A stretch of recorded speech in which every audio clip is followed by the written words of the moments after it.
The approach that we use to prevent blood clots has decreased the risk of you developing a blood clot in your legs and lungs to less than 1%. There is still a risk that this can occur, but it is much less common than it used to be.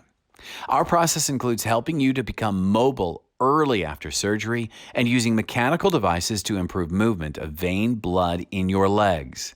The SCD pumps are easy to use and an important part of your recovery process.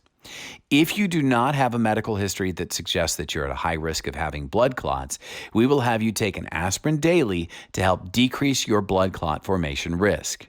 It is important to let your surgeon know if you have a personal or family history of blood clots. If you do have a medical history that suggests that you have a high risk of having blood clots, we will put you on a stronger medication like warfarin, Xarelto, Eliquis, Pradaxa, Lovenox, or Arixtra. These stronger medications are effective, but they increase your risk of having bleeding from your incision last longer. Longer wound bleeding or drainage can increase your risk of infection.